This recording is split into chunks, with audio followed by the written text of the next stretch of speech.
Father Hesburgh, first of all, is one of the most influential people that Notre Dame has ever been witness to. Amazing grace, how sweet the sound that saved a wretch like me. I once was lost, but now I'm found, was blind, but now I see.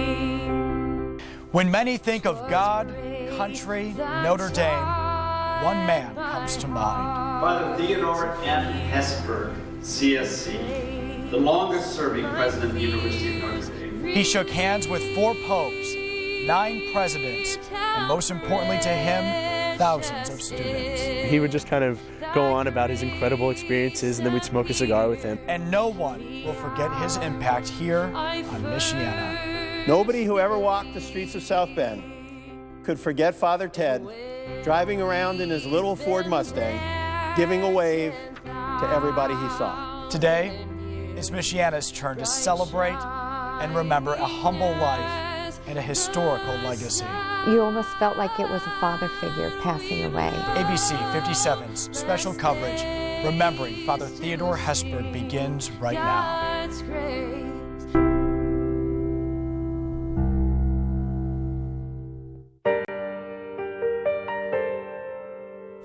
This afternoon, we celebrate a life that lasted nearly a century, Father Theodore Hesburgh. Father Hesburgh died just before midnight Thursday at the age of 97. This week, the University of Notre Dame has honored his life, his work, his service, and his legacy.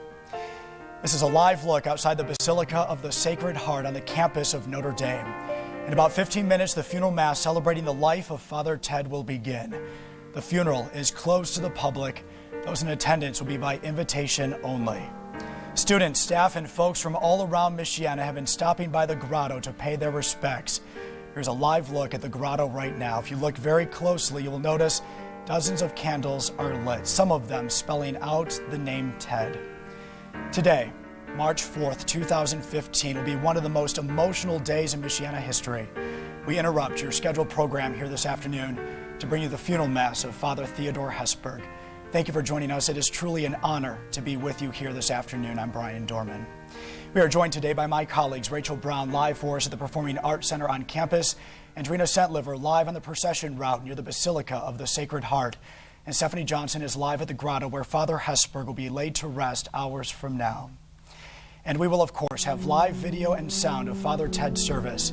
Here's a live look inside the Basilica right now as folks continue to file in. My new co-anchor, Colleen Wilcox, is live for us outside the doors of the Basilica. Colleen, you were born and raised right here in Michiana. Describe for us how much this day means for our area. Brian, today really is a part of history in both the local community, the Notre Dame community as well. He really left a legacy across several generations.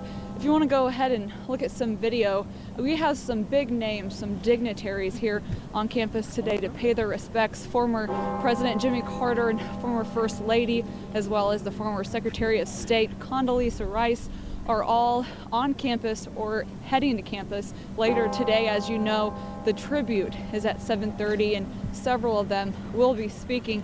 You know, we've been hearing stories of how Father Hesburgh has been impacting the lives of both people in the local community, people that know him well.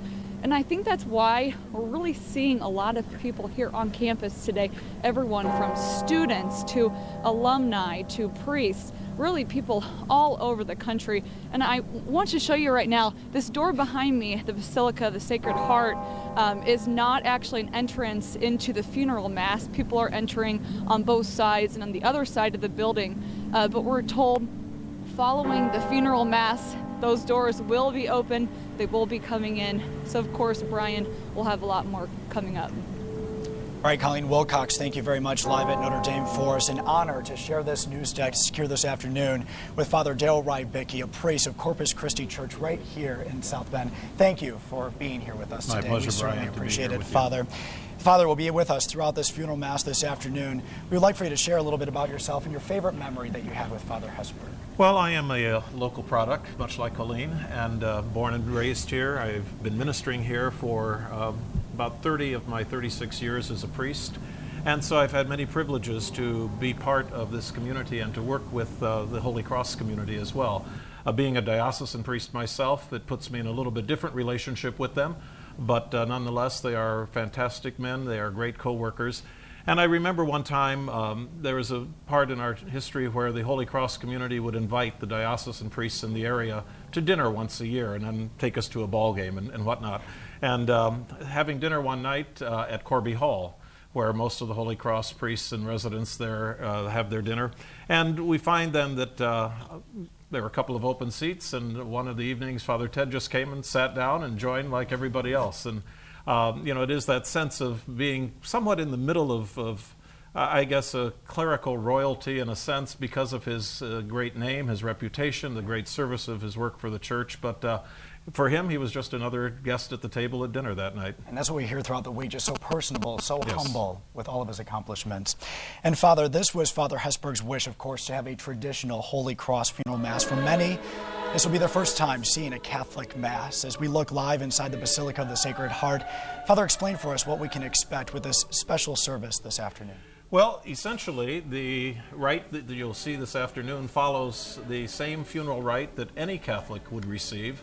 I've celebrated the rites of burial for hundreds of people literally over my years as a priest. There will be a couple of little tidbits that are thrown in that are pertinent to Father Ted as a priest and also as a member of the Congregation of Holy Cross. But essentially, the funeral service will celebrate two halves, the Liturgy of the Word, the Liturgy of the Eucharist, both of which obviously were very important in his life as a priest. And that's what we're looking at on your screen right now. We have received the program. It looks like there will be an introductory of rites, placing of the pall, Liturgy of the Word, Liturgy of the Eucharist, communion rite, and concluding rites. Father, would you walk us through what each of those mean for us, please, beginning with the introductory of rites? Well, they will essentially greet the body somewhere near the back of the church. One of the interesting things about the Catholic rite is the fact that the burial rite essentially mirrors in many ways the baptismal rite. The baptismal rite is one's entrance into the church community. The funeral rite, obviously, one's exit from that community. And so there are many things that happen. They will sprinkle the body with holy water in the same way that a person is baptized in that same water. And for those who are familiar with Catholic tradition, there are usually fonts or little fonts of water near the door in which Catholics traditionally will dip their fingers on the way in and out of the church, making the sign of the cross to renew their baptism. And so that introductory rite takes place there. In baptism, we're clothed with a white baptismal robe. In the rite of burial, our casket is covered with a white pall, the same thing that represents that new life that we share in Christ.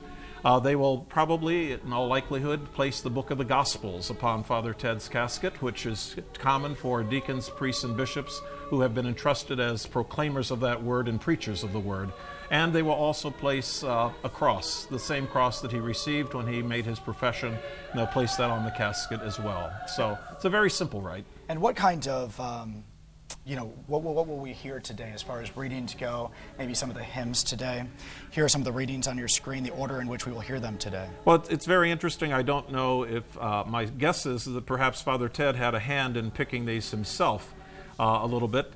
The reading from the Old Testament, from the prophet Isaiah, makes beautiful reference to encountering God on a mountain, the solemnity of the mountain, the sturdy compactness of that mountain, where one comes to feel the power, but at the same time encounters the Lord. And I suspect that, for Father Ted, that was a great image. St. Paul's letter to the Romans reminds us very simply that we don't live or die for ourselves. And certainly the life and legacy of Father Ted, he lived and died for the community, for his congregation, for the church, and for God. And the gospel reading is a very familiar one, I'm sure to many. It is the gospel of the Last Judgment, in which Matthew paints for us Jesus saying to them, I was hungry and you fed me, I was thirsty and you gave me drink, you did all these wonderful things, now come and share your joy. It is a beautiful setting, too, inside the Basilica of the Sacred Heart. Also, the homily. Can you talk a little bit about that and what we can expect this afternoon as we will hear from Father John Jenkins? Well, it's very interesting because I know that Father Ted would have wanted a very typical Holy Cross funeral rite, and that's exactly what he's getting. The celebrant will be their provincial superior, and as he would for any member of the congregation.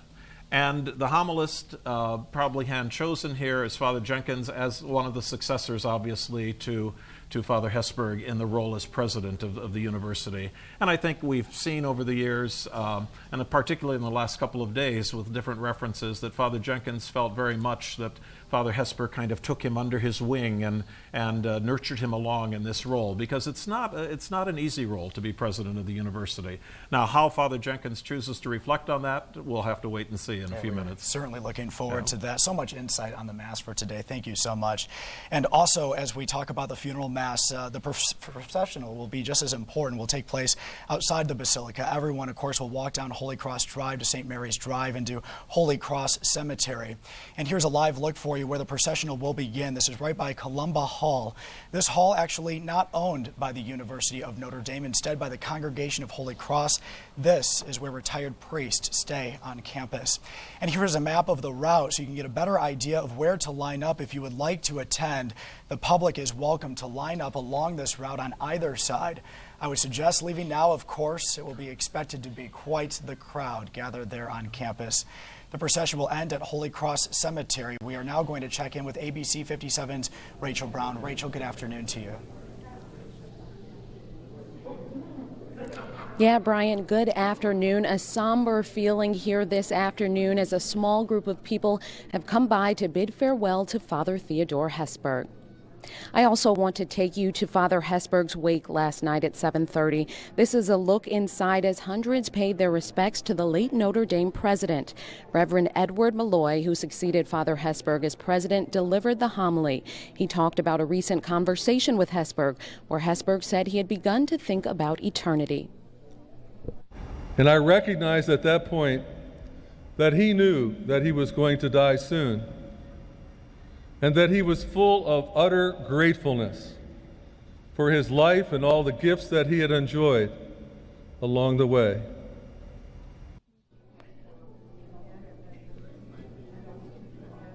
And again, the funeral starts in just a few minutes at 2 o'clock, and those wanting to attend can come here to the DePartolo Performing Arts Center on campus. Reporting live at Notre Dame, Rachel Brown, ABC 57 News. And Father, let's talk a little bit about the grotto. I actually was at the grotto last night for the very first time. What a powerful place that is. For those that are not familiar, perhaps with Catholic traditions or grottos, what are grottos and why do so many people go there? Well, essentially, they're just places, shrines of prayer, of peace. What we find is that this particular grotto, of course, is a replica of the grotto at Lourdes in France. Since the congregation was founded in France, they probably have a very close connection there, and it has been certainly a place where many students, alumni, families, community members have found a great sense of peace. And there have been many stories told about the grotto itself. People who trace their engagements and their proposals to the grotto, people who have gone there in their search for a job, people who have been there praying for intercession for family discord and various troubles. So you name it, they are there. And the grotto was beautiful last night, too, with all the candles that were lit last night. And here's a fun fact about Father Ted. For all of you Notre Dame football fans, we know there are many. Father Ted, instrumental in getting Notre Dame football back into postseason play. Fighting Irish sat out the postseason bowl games for about 40 years until 1970 when Notre Dame played in the Cotton Bowl. They used the money received from that bowl to fund minority scholarships.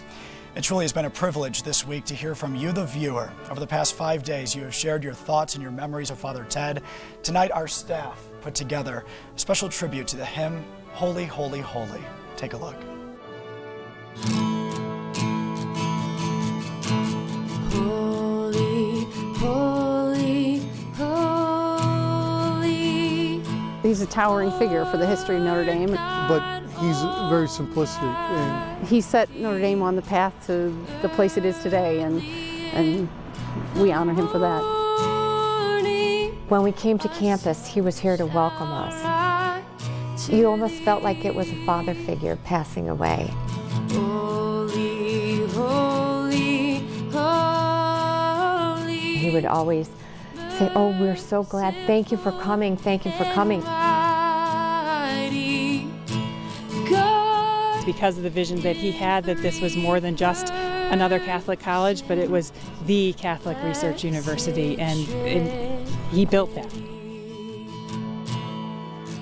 He's a constant reminder of what we all strive to be. That's Father Ted. Cared about people. We want to now join the funeral mass, remembering the life of Father Hesburgh. Father Thomas O'Hara will preside over the service, and current Notre Dame President Father John Jenkins will give the homily or message of service.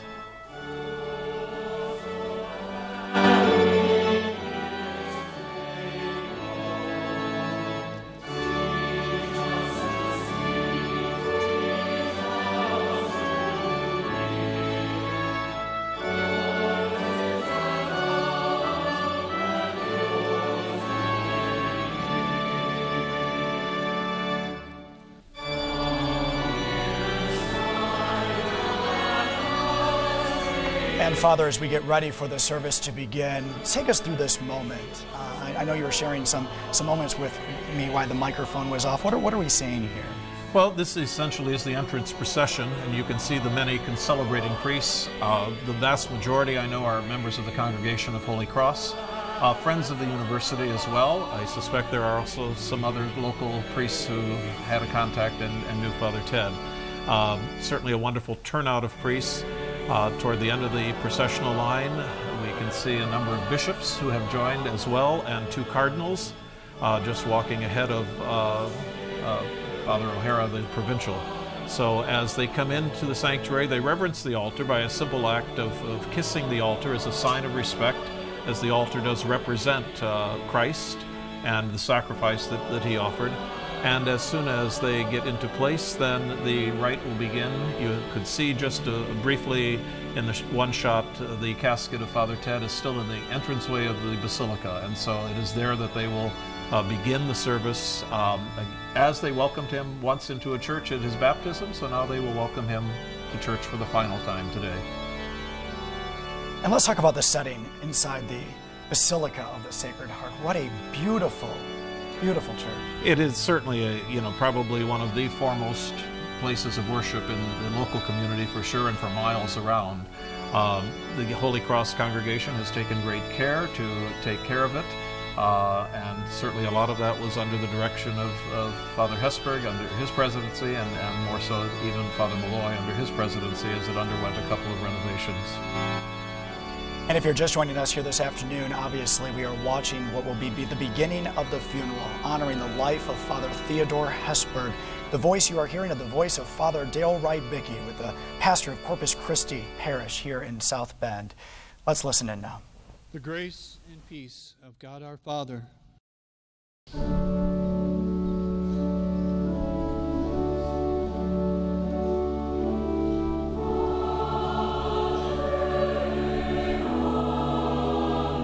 And I'm honored this afternoon to stand aside Father Darrell Wright-Bickey, pastor of Corpus Christi Parish here in South Bend. Father, your thoughts so far on the service? Well, I think it's been a wonderful expression of Catholic liturgy, and perhaps for some of our viewers who may not be totally familiar with the Roman Catholic rites, because I know some of the things that we do and some of what they describe as sort of pomp and ceremony of Catholic liturgy may have escaped. Prior to Father Jenkins' beautiful homily in testament to Father Hesburgh, we celebrated the Liturgy of the Word, and we talked earlier about the three readings that were there, the Old Testament reading from Isaiah, Paul's letter to the Romans, and the Gospel of Matthew.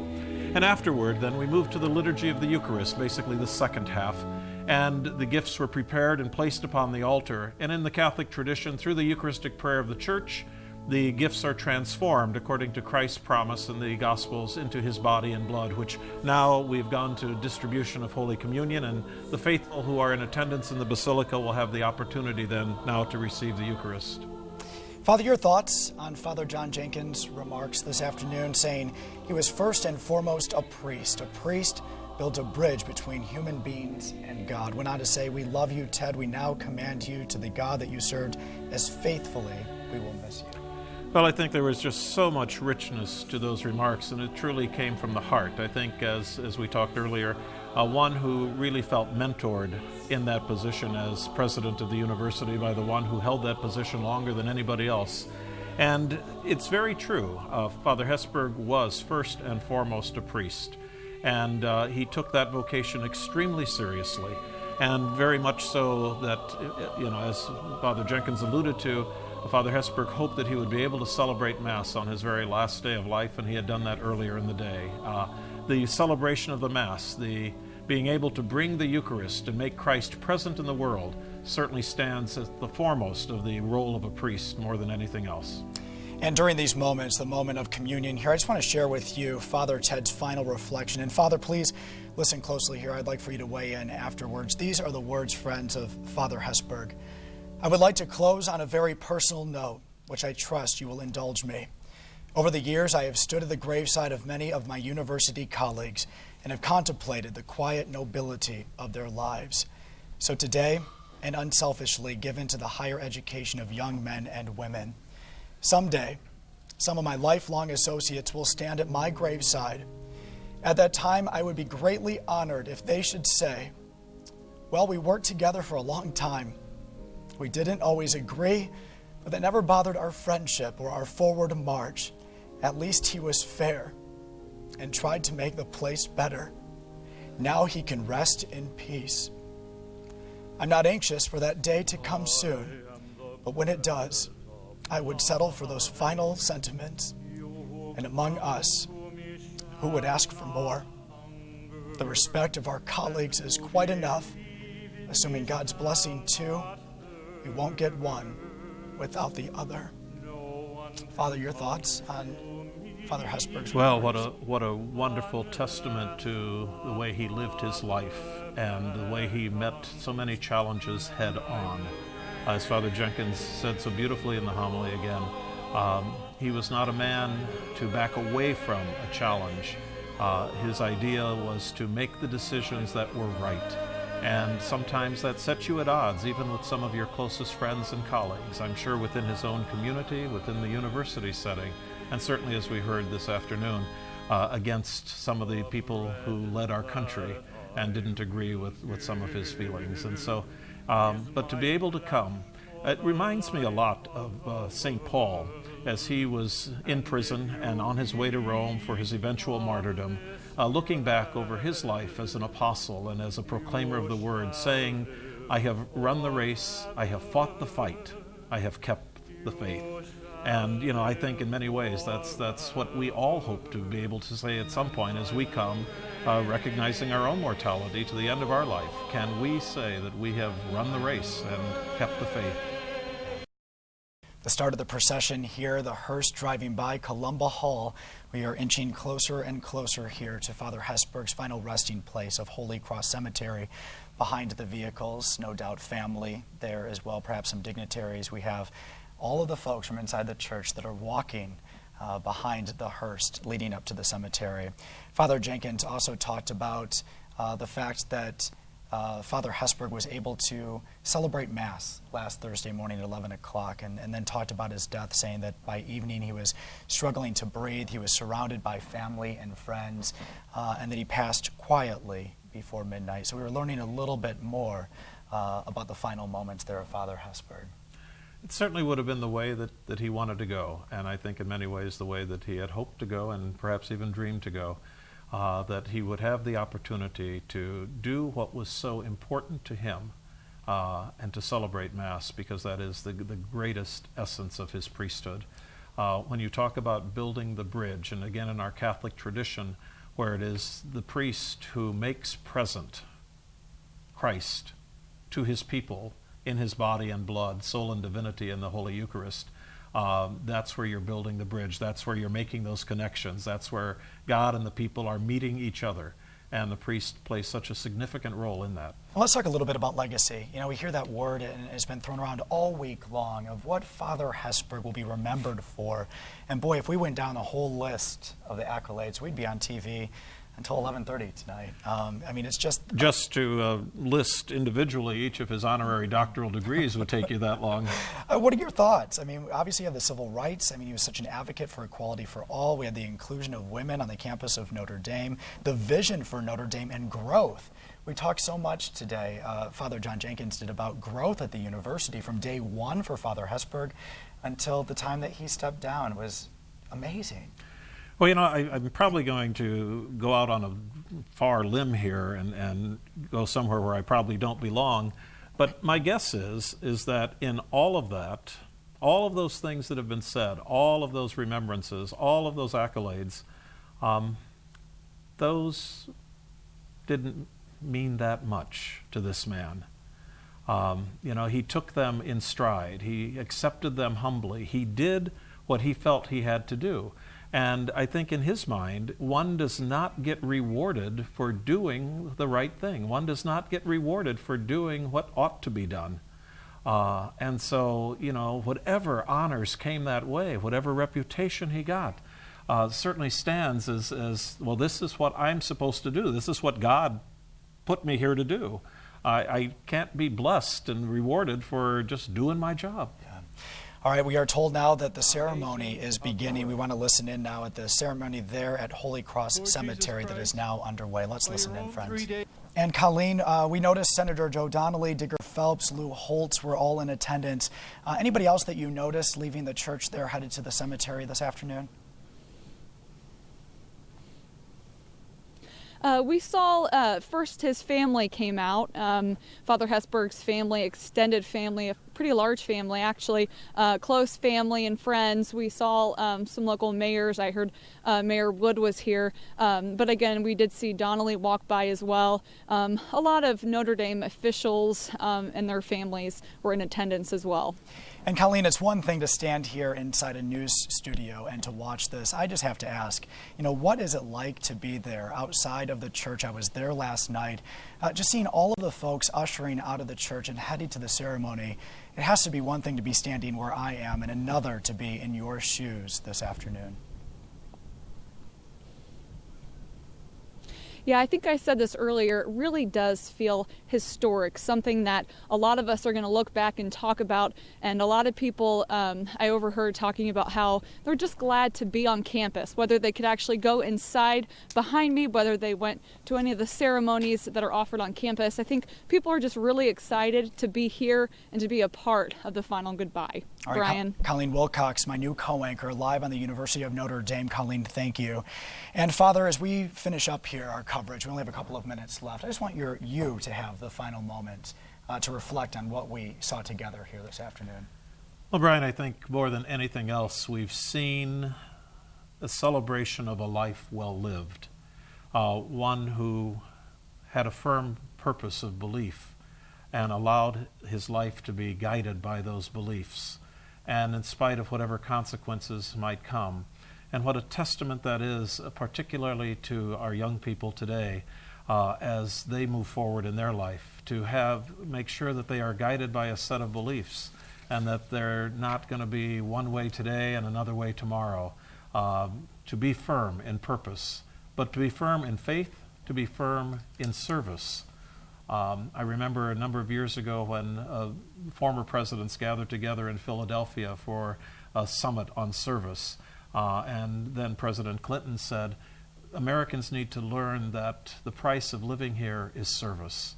And certainly we see that in the life of Theodore Hesburgh. Father Darrell Rybicki, it has been my pleasure and an honor to stand beside you today. My pleasure to be with you today and all of the folks here at ABC 57. Excellent. Father, thank you so much. We want to remind you that there is a memorial tribute that will take place at 7:30 tonight at the Purcell Pavilion. We will carry that live on CW25 at 7:30. Our special coverage on the life, the death, and the legacy of Father Theodore Hesburgh continues in a half hour for ABC 57 News at 5. We hope that you'll join us then.